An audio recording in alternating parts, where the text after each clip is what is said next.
Bonsoir, bienvenue, merci de regarder Face à Face. Bonsoir, professeur Philippe Joseph. Bonsoir. Comment allez-vous? Très bien. Ça va? Ça va. Merci d'être à nouveau sur le plateau de Face à Face pour cette rentrée. La dernière fois qu'on s'est vu, on s'était réjoui avec vous que l'université, grâce à l'unité de recherche que vous dirigez, se retrouve dans le fameux classement de Shanghai, qui classe des milliers d'universités à travers le monde. Oui. Et donc, on va vous resituer. Vous êtes professeur des universités, donc vice-président délégué à la stratégie et au développement et directeur de l'Institut de biodiversité et d'écologie, IBE. Et puis, donc, c'est plus spécialement de l'IBE dont on va parler, parce que l'IBE, voilà, il y a eu une convention signée entre l'université, la CTM. Oui. Donc, c'est un institut. Présentez-le nous. Moi, j'avoue que c'est passé complètement sous mes radars, en fait, ce fameux IBE. C'est une... Alors, je vais préciser que pour Shanghai, c'est pas ça. On a été classé pour l'écologie. Oui. D'où l'existence, finalement, de cet institut. D'accord. De les bons résultats au niveau international ont justifié qu'on mette sur pied cet IBE. Et donc, le président de l'université et le président de la CTM ont décidé, mais naturellement, on n'était pas très loin dans cette décision, d'installer à la Martinique des instituts, notamment. Il y en a plusieurs. Il y en a 3. Alors, c'est vrai que je vais recevoir le professeur Safache. Oui, il y en a 3. Et en fait, il y a un écosystème de recherche, là. Oui. Donc, il y a le vote, il y a l'IBE, il y a l'IU3A, donc aménagement, urbanisme. Et architecture. Et architecture avec Pascal Safache, professeur Safache. Il y a aussi un institut du numérique. Avec le professeur Statner. Oui. Il y a aussi le CT-Biome. Enfin, c'est pas exactement ça. Le CT-Biome, c'est une construction purement CTM. D'accord, mais il y a quand même un écosystème là de recherche. Bon, il y avait déjà des unités de recherche, hein, bien sûr, mais qui est en train de se mettre en place. Mais racontez-nous d'abord l'IBE alors. Alors l'idée c'est que bon, on est quand même dans une zone caraïbe où la diversité de vivant est très élevée, où effectivement il est possible de connaître cette diversité et bien sûr de traduire ça par des valorisations, donc connaissance vers la valorisation. Donc après un long travail dans l'unité de recherche, l'UMR Espace Vert, unité mixte de recherche, espace vert. Espace insulaire. Cette unité de recherche a permis de produire énormément de connaissances. Et on s'est aperçu, face à la dégradation liée, bien sûr, à toute une série de choses, notamment à l'anthropisation, à l'homme, de cette biodiversité très riche, on a décidé de mettre en place une composante qu'on appelle l'Institut de biodiversité et d'écologie, mais de toutes les écologies, à la fois l'écologie biologique, mais jusqu'à l'écologie humaine, en passant par l'écologie économique, etc., et politique. Alors, on n'est pas des spécialistes, professeur, donc écologie humaine, c'est quoi c'est tous les rapports, tout l'écosystème humain en rapport avec l'environnement. Ok, écologie naturelle, c'est ça? Naturelle, c'est toute la biodiversité naturelle, animale et végétale, et leur complexité. Est-ce qu'on sait combien, on parle de richesse de notre biodiversité, on s'est évalué le nombre d'espèces végétales, on s'est évalué à peu près le nombre d'espèces animales, sauf qu'on ne connaît pas beaucoup les insectes. On sait très bien que les insectes, à l'échelle mondiale, c'est l'avenir. Donc, on s'est évalué tout cela. On connaît mieux les végétaux, à la fois en tant que nombre d'espèces, mais aussi en tant que complexité, ce qu'on appelle les communautés végétales. On connaît le rôle dans le fonctionnement de la biosphère, on sait faire tout ça, mais on connaît surtout, ce qu'on ne sait pas, c'est pour beaucoup de végétaux, quels sont leur spectre chimique, c'est-à-dire la diversité des substances qu'on y trouve. C'est la raison pour laquelle que dans l'Institut, il y a d'abord la formation, on va y revenir, mais il y a surtout de la recherche. Et dans la recherche, on a 3 plateformes. Une plateforme de phytochimie, dont le but c'est d'étudier les substances des plantes. Une plateforme de chimie d'environnement, dont le but c'est, entre autres, d'étudier, par exemple, la dynamique des polluants dans l'écosystème martinique. Et une 3e plateforme de recherche, ça consiste à l'écologie à la fois océanique et terrestre. Quels sont les arguments? On va décrire précisément ce qui se passe là, donc les licences, la recherche, etc. Quels sont nos arguments? C'est vrai qu'on dit, bon, on est des hotspots, il me semble, hein, la Martinique hotspot. On a une richesse énorme en termes de biodiversité, mais au-delà de ça, quels arguments on a? Bien sûr, il y a la notoriété, l'expertise que vous avez développée dans l'UMR qui a permis à l'université d'être classée. Est-ce qu'on aurait d'autres arguments pour dire, voilà, on développe ici un pôle d'excellence, parce que c'est ça l'ambition. Oui, c'est un pôle d'excellence. Un pôle d'excellence, c'est pour...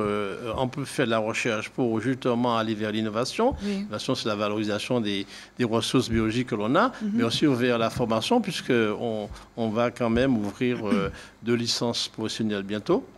Et c'est pour élargir l'offre de formation et permettre aux jeunes d'être formés sur place et pouvoir, bien sûr, on espère intégrer des niches d'emploi qui existent dans les domaines de l'environnement. Ça, c'est très important. Précisément, au niveau... Donc, vous développez donc, une licence professionnelle métier de la mer, parcours ressources marines, conservation, valorisation, une licence professionnelle écologie terrestre, environnement tropical. Donc ça, c'est pour la partie licence. C'est ça, licence. Et nous avons un master qui existe déjà depuis 2017, c'est un master biodiversité qui est très attractif, puisqu'en général, pour retenir 50 étudiants, on a environ 450. Et on a toutes sortes d'étudiants venant de quasiment... de l'Europe, du Maghreb, d'Afrique subsaharienne et voire de Madagascar. J'en viens de partout. De partout. D'accord. De partout, et c'est un master qui est très attractif. D'accord. Et en plus de ça, nous avons rajouté 2 formations au sein de l'Institut de biodiversité et d'écologie. C'est la licence métier de la mer et métier de l'écologie. Oui, là, c'est ce que je disais. Donc, pour former des cadres intermédiaires de niveau licence. Mais ces gens travaillent où? Parce que l'idée, c'est vraiment d'être... C'était d'ailleurs l'objectif aussi de la convention entre la 7e université, c'est d'aller vraiment vers des choses un peu pratiques. Donc, qui c'est conforme? On forme des gens ayant Bac plus 2, BTS ou licence. On forme aussi des gens par la VAE, la validation des acquis d'expérience des professionnels qui ont environ 10 ou 15 ans de pratique. Donc cela, alors...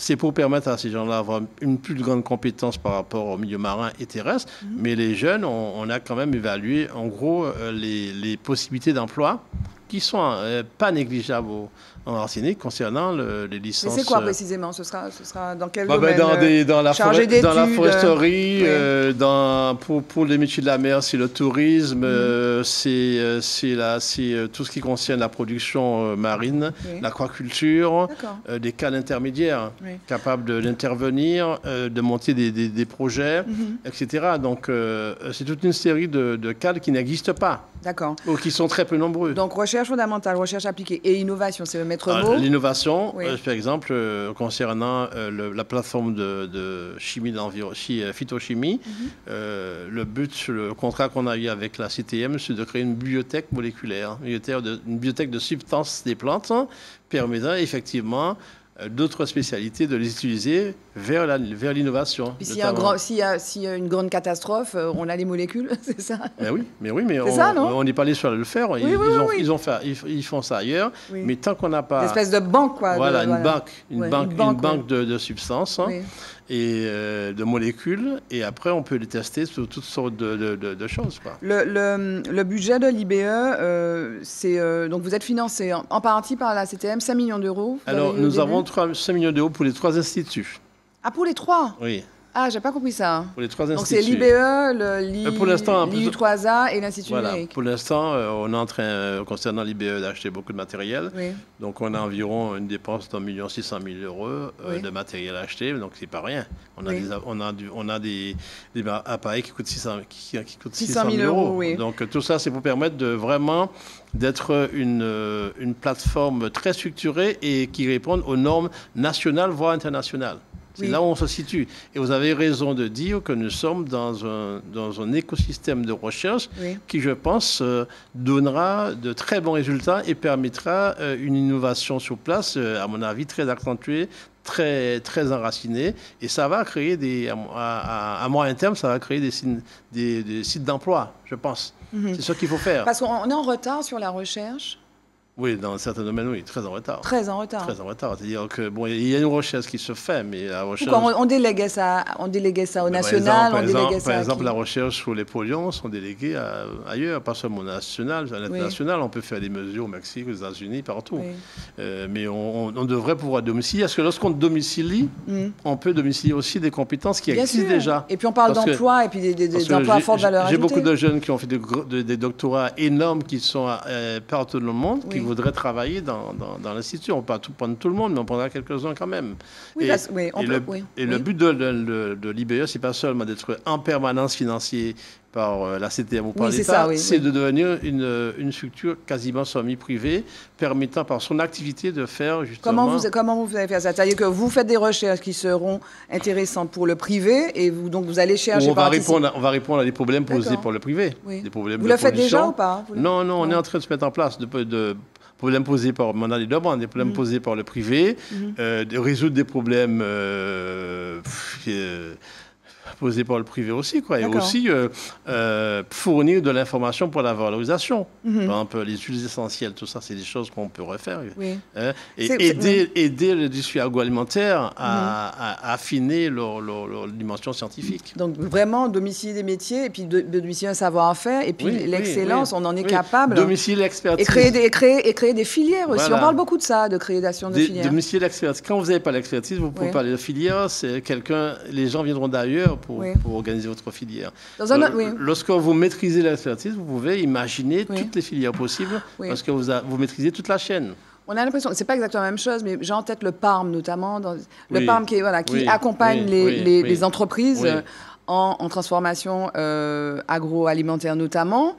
Il y a cette vision-là aussi. Il y a cette vision-là, mais c'est vraiment de l'ingénierie, en fait, c'est presque la recherche appliquée. Alors que nous sommes dans la recherche appliquée vers la recherche fondamentale, vers la recherche appliquée pour l'innovation. Parce que s'il n'y a pas de recherche fondamentale, il y a quelque chose qui manque dans l'architecture. Aujourd'hui, là, les recherches sur lesquelles vous êtes les plus saillantes, là, on est sur des recherches... par exemple, sur les oursins, la connaissance réellement du cycle. Oui, avec Coraline Edouard. Coralie Borelva, connaissant la date, par exemple, où on peut pêcher les oursins. Il faut connaître la dynamique des populations. On est aussi sur les biomolécules des éponges de mer. On a une doctorante qui arrive, qui est sur les biomolécules des anémones de mer. Donc, il y a toute une série d'animaux marins et terrestres qu'il faut mieux connaître. Qu'on doit connaître pour pouvoir aider soit au niveau agronomique, soit au niveau santé, soit au niveau cosmétique à faire avancer le pays. Merci, ce sera le mot de la fin, professeur Philippe Joseph. Merci d'être venu nous parler de cet IBE, Institut Biodiversité Écologie, qu'on va suivre, qui en est un petit peu à ses débuts, mais on a assez avancé quand même. Oui, mais bon, vous êtes là depuis, ça a été lancé administrativement, depuis un an et depuis 6 mois. 6 mois, on a fait beaucoup de choses. Beaucoup de choses, on a déjà acheté quasiment tout le matériel et on a déjà 2 licences pro plus un master qui fonctionne. Donc on est très avancé déjà. Merci beaucoup, professeur. À vous. Merci, professeur. Merci à vous de nous avoir suivis. Je vous retrouve pour un prochain Face à Face sur ATV. Bye bye, à bientôt.